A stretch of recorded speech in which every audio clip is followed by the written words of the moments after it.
Oz Comic Con, Sydney 2016. Sweet dreams.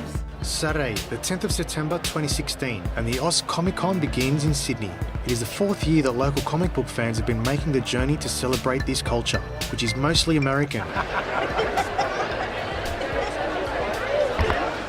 Some are here to see international guests such as DC illustrators Ken Lashy and Brad Walker. While some just want to laze around, most comic book fans want to take in the sights and sounds of the biggest comic book convention in the land. When they come dressed up as their favourite character, fans tend to focus on American heroes.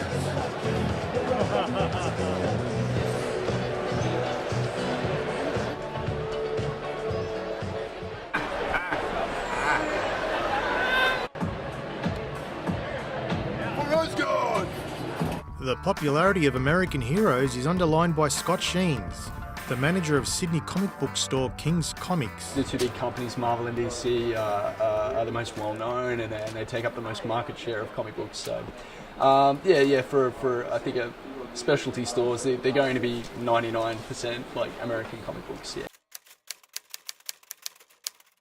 If you're Australian, it's your patriotic duty to buy this book. If you're not, buy it because it's a great read.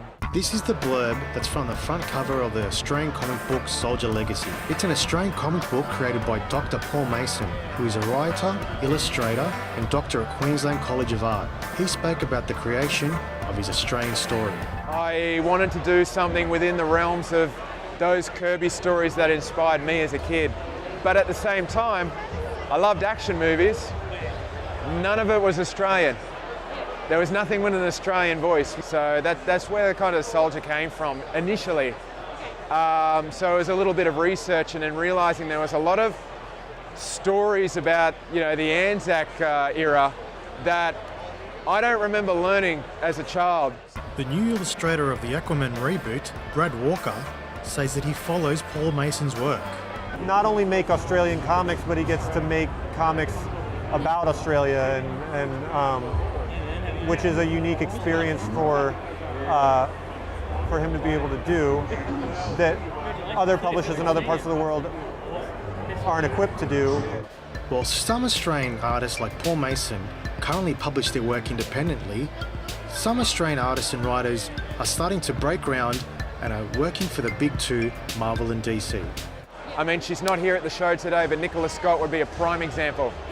She's one of the top 5 artists in the world in regards to the American comic book industry. And she's lives in Sydney, right here, so yeah.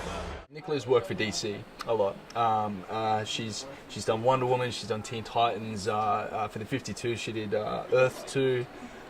Secret 6 is an amazing book that she did with Gail Simone. And then there's one of her own sort of series she does with Greg Rucka called Black Magic at Image. So this has been the first thing, not DC, that she's done for a long time. She's an amazing artist. And I think somebody like Nick is a good example where she's from here.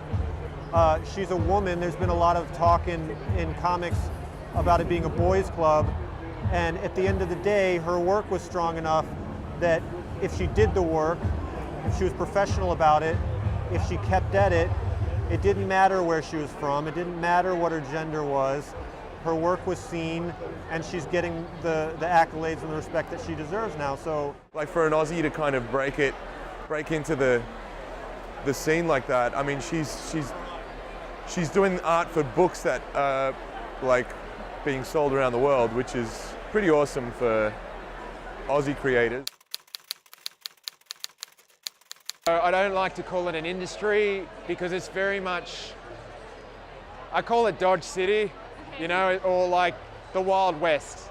There's no real infrastructure there. It's very much,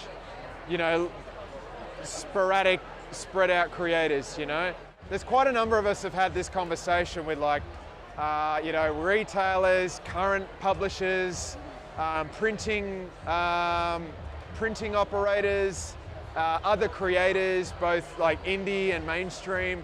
And we've all been sort of tossing around ideas about what we think, how we think it would work. Australian writer Ryan K. Lindsay says the industry is providing more possibilities for local artists. having been involved in the Australian comic book scene, even just for a little while, it absolutely is growing. The amount of creators putting things out, getting opportunities, branching into multimedia. You look at The Deep, which was a cartoon series this year. It absolutely is on the rise, and I think there's only going to be more to come, to be honest. So the way I see a possible Australian industry ever flourishing is that you have a production studio that generates content, and then perhaps maybe a big company coming in doing a massive PR campaign to get Australians interested in reading comic books, because a lot of the libraries in Australia have the infrastructure and they have quite a big collection, but the people at the top of the libraries running it don't realise the potential in what they have, so they're still marketing towards the older generation and maybe little children. They're not even trying to reach the general comic book reading audience that you see floating around at the convention at the moment.